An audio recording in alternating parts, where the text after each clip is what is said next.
everybody to our Points on Product call today with Dr. Brian Dixon. My name is Greg Palka. I'm an Elite Pro 8 out of Colorado Springs, Colorado, and I'm actually hosting today because Master Pro 10 Ryan Fry, we call him Rye Fry, is actually getting ready to launch out to our Elite Academy down in Florida. So he will not be able to be with us today, but we are honored to have Dr. Dixon today talking about Daily Wellness, one of our flagship products, one of our awesome products that we have here at LifeVantage. But before I let Dr. Dixon start to go ahead and share his information, I want to read Dr. Dixon's bio because I don't think people understand just how brilliant of a scientist he really is. Dr. Brian Dixon earned his PhD in molecular and cellular biology from Oregon State University in affiliation with the Linus Pauling Institute, one of the, if not the most world-renowned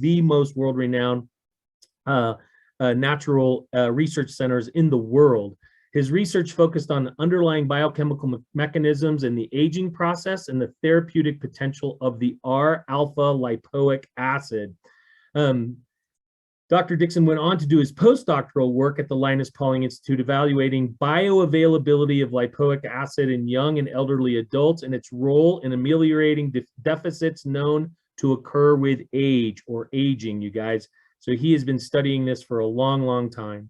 He's authored scientific peer-reviewed manuscripts on the topic, such as cancer, antioxidants, cellular signaling, gene regulation, stress coping mechanisms, weight management, sports nutrition, recovery following intense exercise, role of nutrition in recovery from surgery, inflammation, immunity, the aging process, NRF2 activation, and research on nutrients such as glutathione, vitamin D, plant polyphenols. Okay, trust me on this one. That one scared me.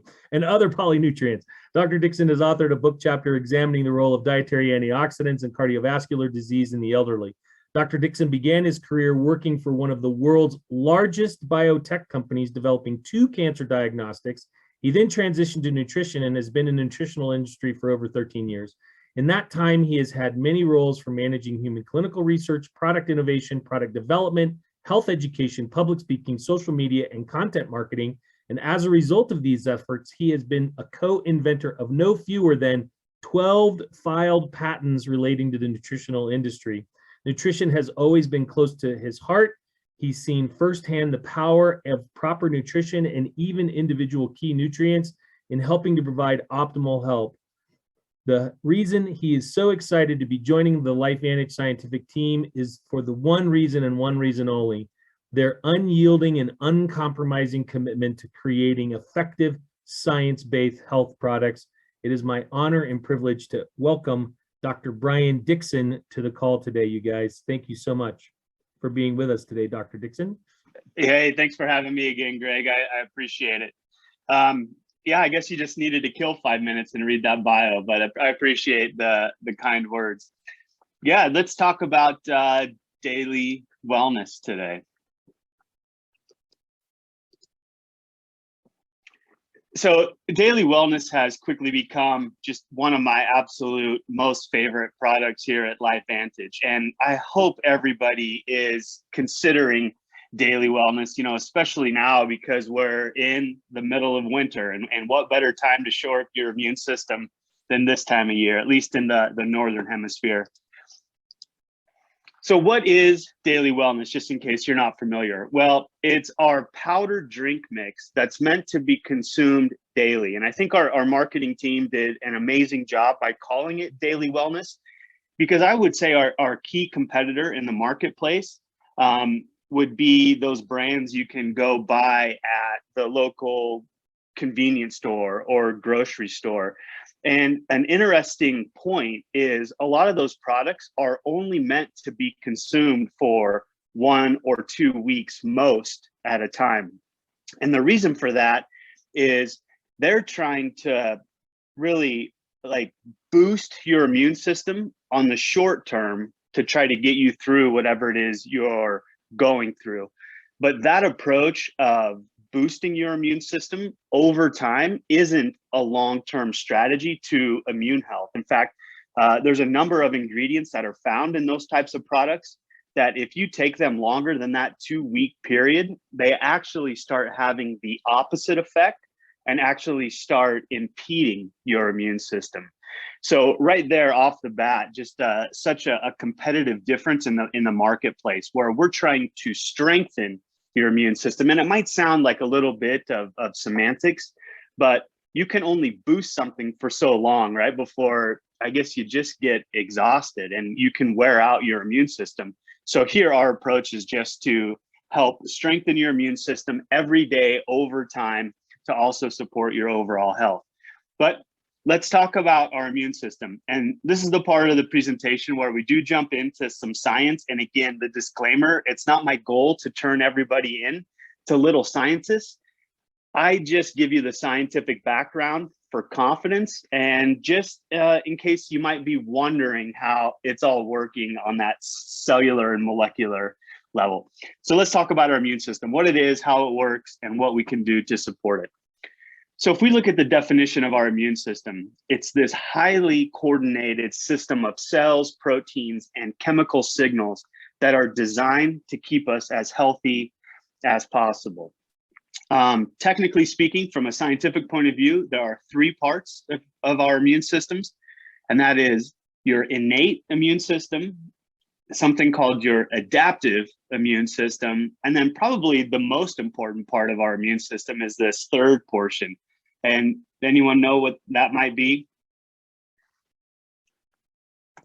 It's staring you right back in the mirror. It's our skin, or what we call scientifically, right, the barrier system. And if you think about it, those are the right words, because our skin is really the barrier to the outside world. We're trying to keep the outside world out and the inside world in.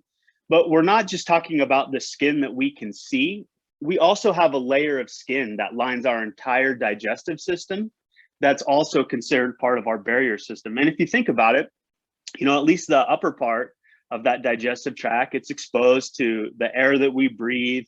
Of course, it's exposed to all the food that we eat, the water that we drink, as well as the rest of our digestive system.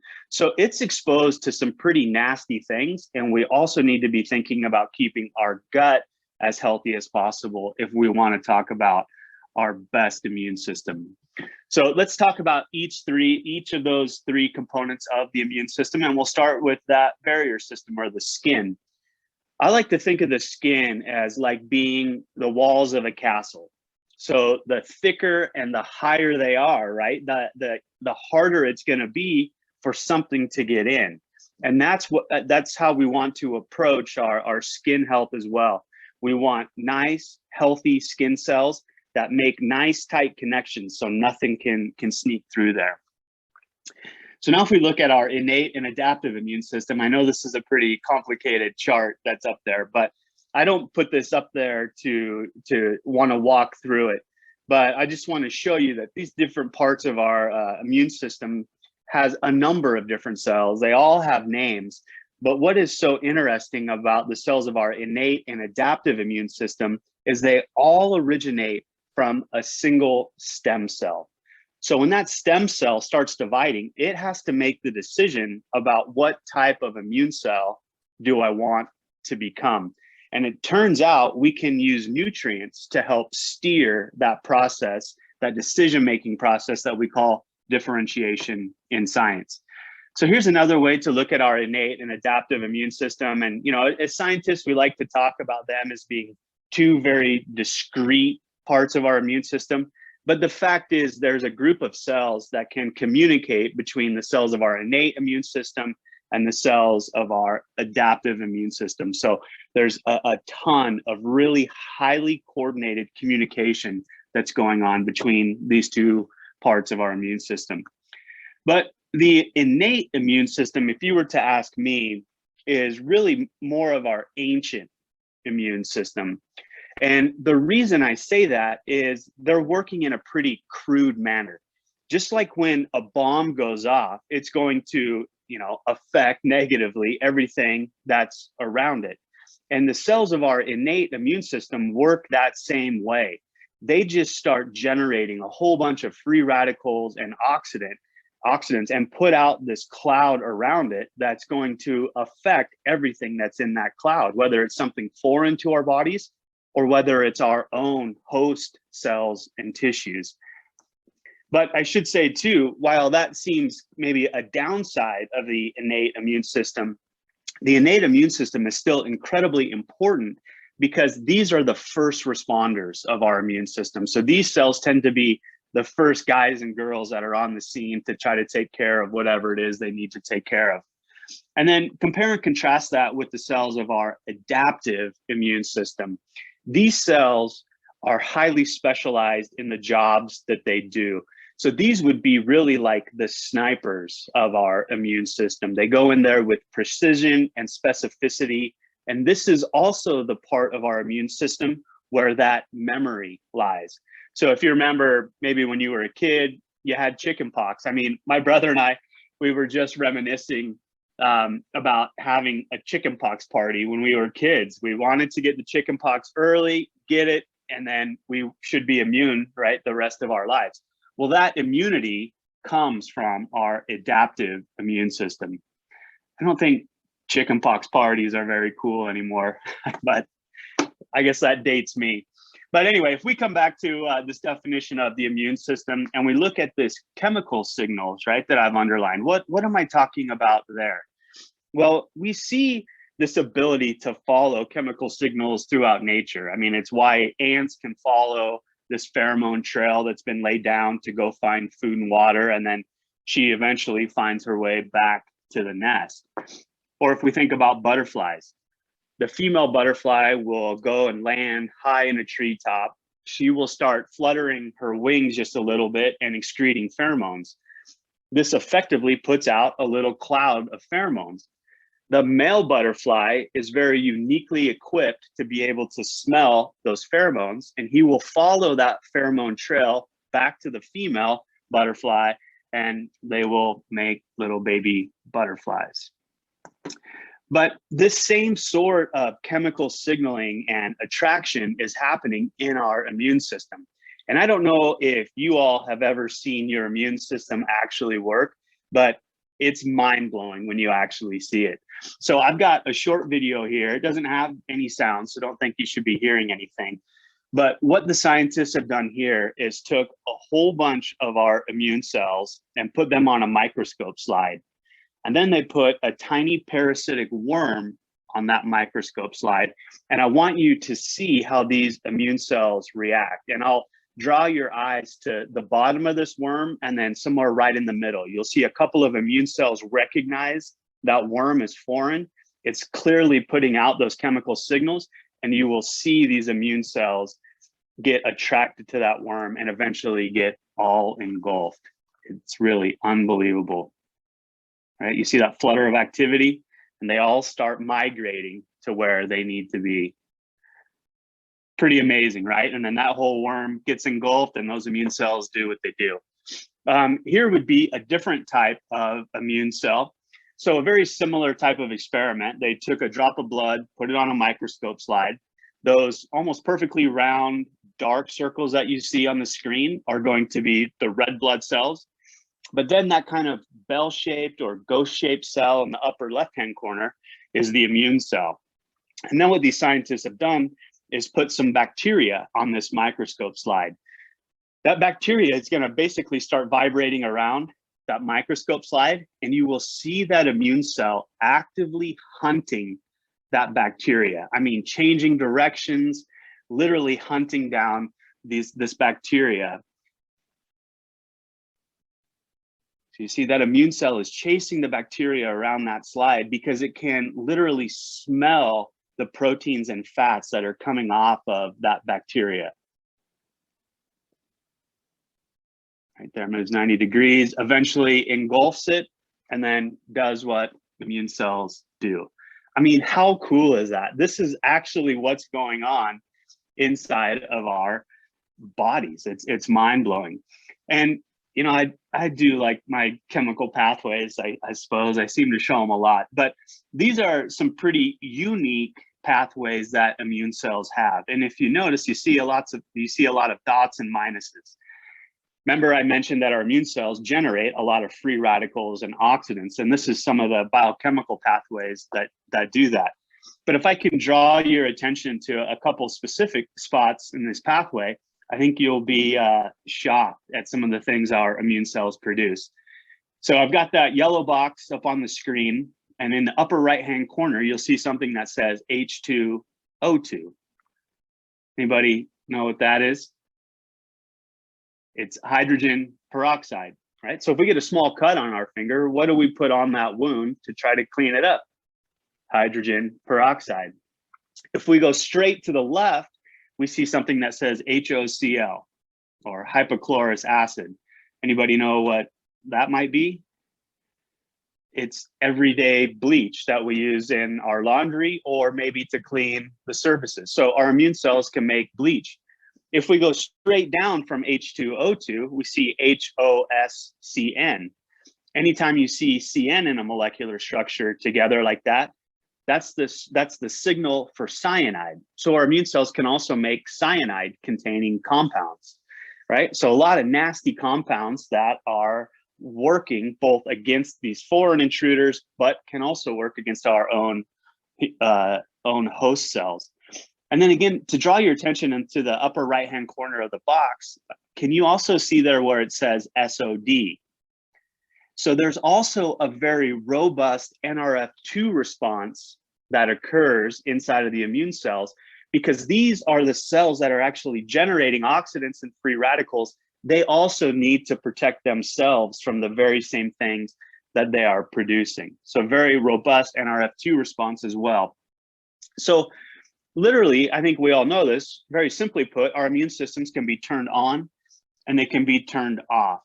But maybe a little bit of a simplistic view. It's never all the way on, it's never all the way off, but really it's always kind of teetering this balance, right? It's always a little bit on and it's always a little bit off, and it will skew that balance just a little bit as it needs in different times of need. So what we really want to be talking about is maintaining this healthy, balanced immune response, because you want it on when you want it on, and you want it off when you want it off. Okay, so if we're talking about that healthy, balanced response, the three things we want to be thinking about are the cells of the barrier system, or the skin and the gut, the cells of the innate immune system, and the cells of our adaptive immune systems. So really what we want to be talking about is supporting gut and skin health. For all of those reasons we just talked about, we have to talk about antioxidant protection, both for the immune cells, but also for our own cells to help protect them. And then lastly, we want to support that cellular growth, that decision-making process or differentiation, their activation, and the efficacy of our immune cells. So to do that, we went to the scientific literature and we looked what nutrients specifically support these functions. And so of course, we put into Daily Wellness what I call the greatest hits: vitamin C, vitamin D, and zinc.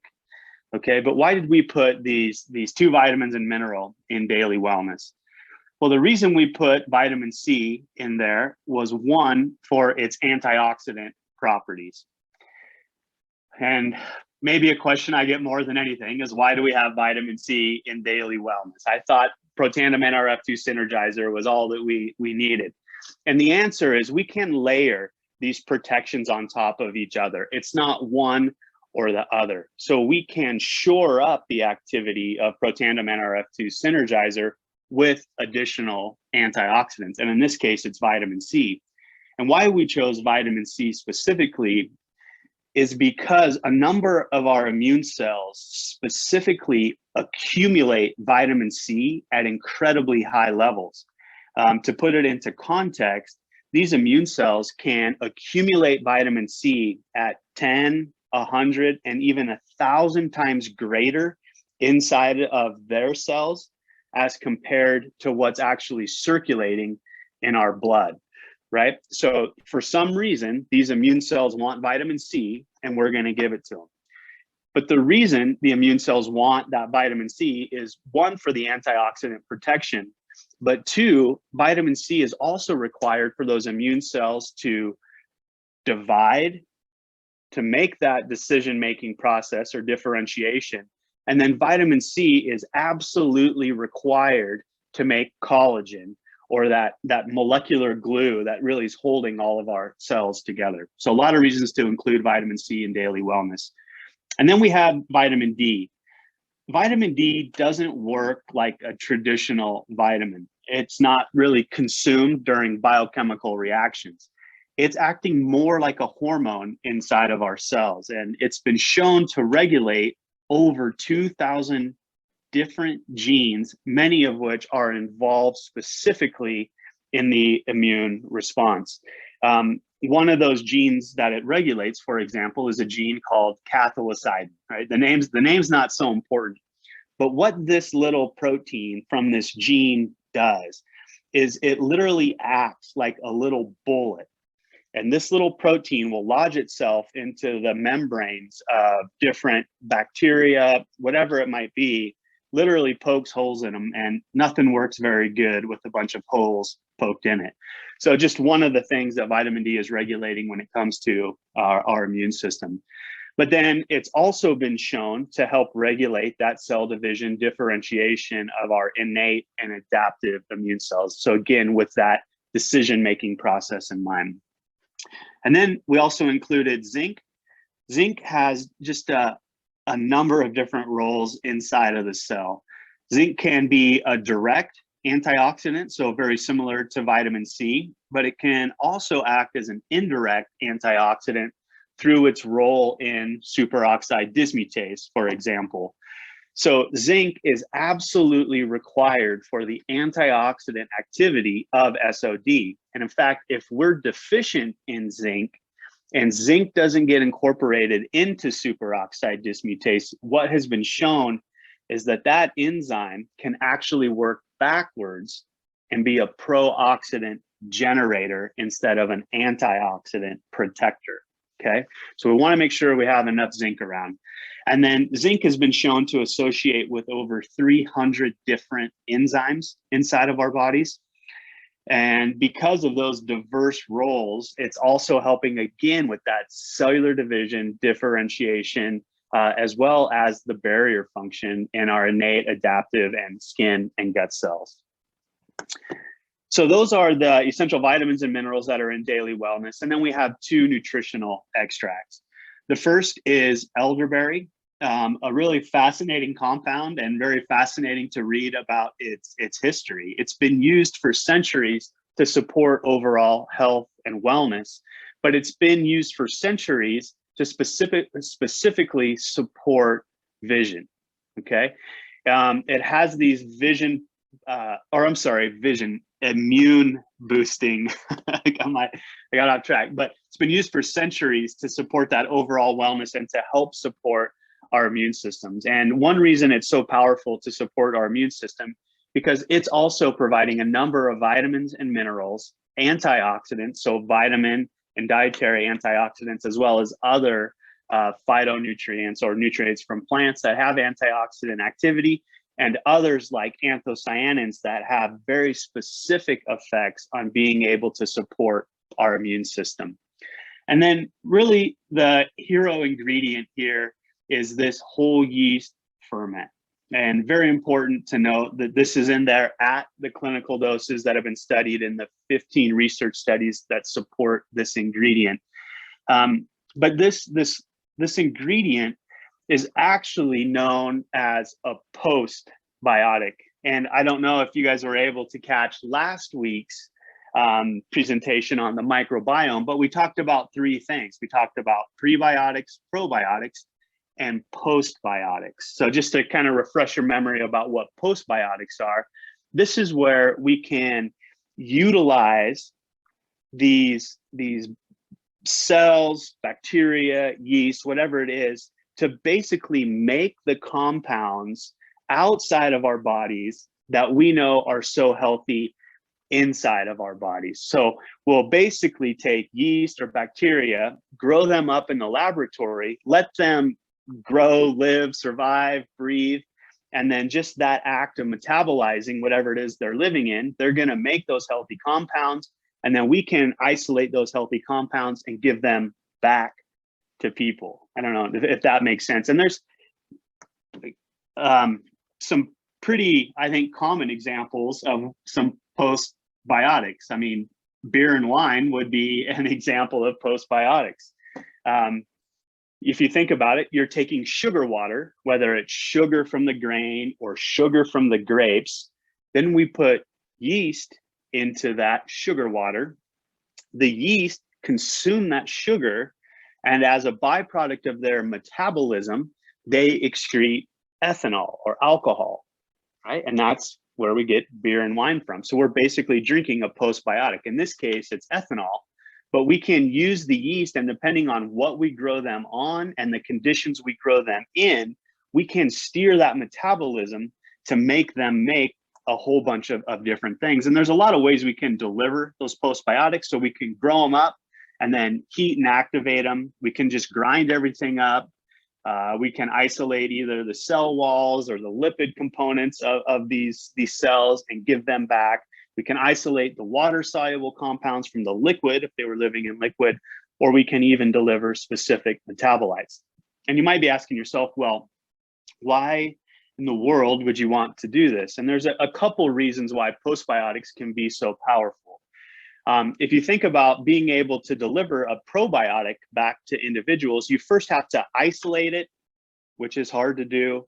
Then you have to grow it up in a laboratory, which is also really hard to do because these bacteria are living in a pretty unique environment. Then you have to be able to dry them down, re-isolate them, and put them in a product where they're stable and still be able to give them back. So there's a lot of steps in the process where a lot of, in this case, bacteria aren't so conducive to being able to be grown up and given back as live organisms. So we can get around that concept by growing them up in the laboratories and isolating back what we want. And so in a way, this is exactly what we're doing in this case. We're growing the yeast up on a proprietary food source. We are also growing them in different conditions. So with oxygen, without oxygen, and we can steer that metabolism.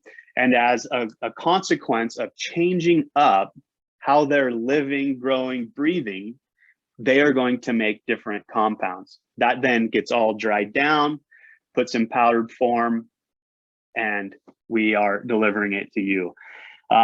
Like I mentioned, there are 15 research studies on this ingredient and just absolutely incredible research about this ingredient supporting your gut health and your immune health.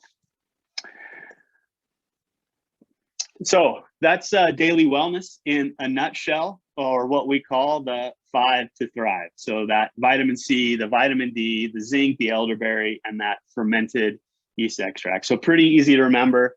5 to Thrive, Daily Wellness, meant to be taken every day to support and strengthen your immune system. And then again, just some amazing claims because of the ingredients we have in Daily Wellness, but compliant things we can say, right? Boost our body's response to stresses, right? Stresses of all types.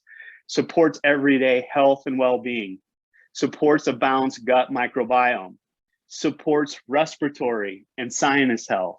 Improves immune response. So some incredibly powerful claims that we can make with this product. And trust me, this product works.